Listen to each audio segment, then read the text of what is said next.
খাওয়া দাওয়া শেষ করে ভুলে গেল। ভাইরে ভাই, অপু বিশ্বাসের চোখে বুবলি কেমন এবং বুবলিকে নিয়ে যেভাবে খোঁচা মারলো অপু বিশ্বাস, হাসির আড়ালে হাসতে হাসতে বুবলিকে যেন রীতিমতো একটা ছোট্ট কিছু মনে করলো অপু বিশ্বাস, ঠিক যেন গন্তিতেই ধরলো না।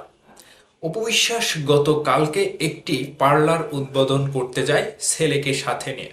সেখানে গিয়ে অপু বিশ্বাসকে যে প্রশ্নটা করছিল সাংবাদিকরা শাকিব খানকে নিয়ে, এছাড়া অপু বিশ্বাস যে একটা পোস্ট দিয়েছিল যে ফিতা তো আমার মতো সবাই কাটে, শুধু আমি কাটলে ফিতা কাটা নায়িকা, ঠিক এই প্রশ্নের উত্তরটা, এই প্রশ্নটা যখন সাংবাদিকরা অপু বিশ্বাসকে করেছিল, তখন অপু বিশ্বাস এরকম ভাবে উত্তরটা দিল যেটা শোনার পরে আমি রীতিমতো বুঝলাম যে অপু বিশ্বাস বুবলিকে কিচ্ছুই মনে করে না।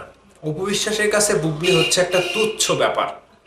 ঠিক তার কথাগুলো এমন ছিল যে আমি তো যেহেতু প্রথম সারির নায়িকা হয়ে এসেছি, আর তারা যারা এসেছে সিনেমাতে তারা তো বিভিন্ন মাধ্যম থেকে এসেছে, তাদের ছোট ছোট কাজ, ছোট অল্প পারিশ্রমিক দিয়ে তারা দিনের পর দিন কাজ করতে করতে করতে এখন এসে আমার মতো তারাও ফিতা কাটছে।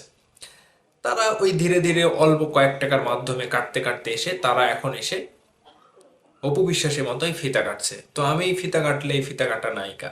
তো এই যে অপু বিশ্বাস যে বুবলিকে এই কথাটা দিয়ে কি বোঝালো যে আমি প্রথম সারির নায়িকা হয়ে এসেছি শাকিব খানের সাথে, আমার হাইপটা, আমার যোগ্যতাটা, আমার দামটা সবসময় বেশি ছিল।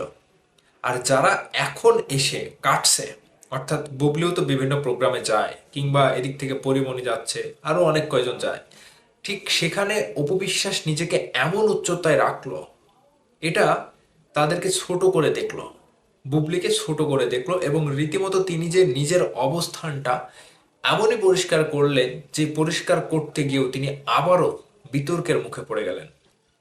তার কথাবার্তায় যে প্রশ্নটা উঠে আসে প্রতিবার তিনি যে বিতর্কের মধ্যে পড়ে, এটা কি তার আসলে নৈতিক একটা চলন বলনের একটা নমুনা?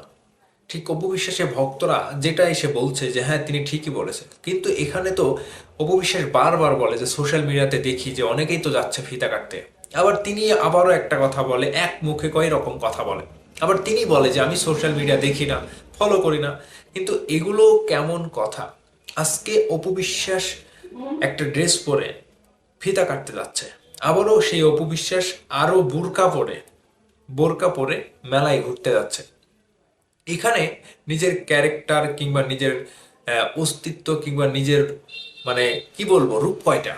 অপু বিশ্বাস বুবলিকে নিয়ে যেভাবে কথা বলছে, আমি কারোর পক্ষ নিয়ে কথা বলছি না, জাস্ট এই কথাগুলো নিয়ে যেভাবে আলোচনা সমালোচনা হচ্ছে, এবং অপু বিশ্বাসের সাদা পোশাক নিয়ে কিংবা তার যে চলন ভঙ্গি নিয়ে, এগুলো আসলে অপু বিশ্বাসের একটা একটা দোষ বলতে পারে, কিন্তু তিনি দোষ মনে করে না। তিনি ব্যবসা এবং টাকা এবং সবকিছু নিয়ে তিনি নিজেকে ব্যস্ত রাখতে চান।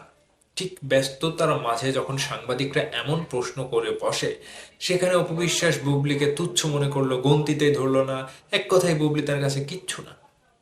এরকম কথাবার্তা যদি একটা সেলিব্রিটি বলে, তাহলে সেই সেলিব্রিটির মূল্যটা কতটুকু এবং যাকে নিয়ে বলছে তার মূল্যটা কোথায় উঠছে, সেটা কিন্তু দেখার উচিত, মানে দেখা উচিত এবং খেয়াল রাখা উচিত, এবং নিজের অস্তিত্ব, নিজের ওয়েটটা কতটুকু কমছে কিংবা দর্শক সেটা কিভাবে নিচ্ছে, সেটাও দেখা উচিত, বোঝা উচিত।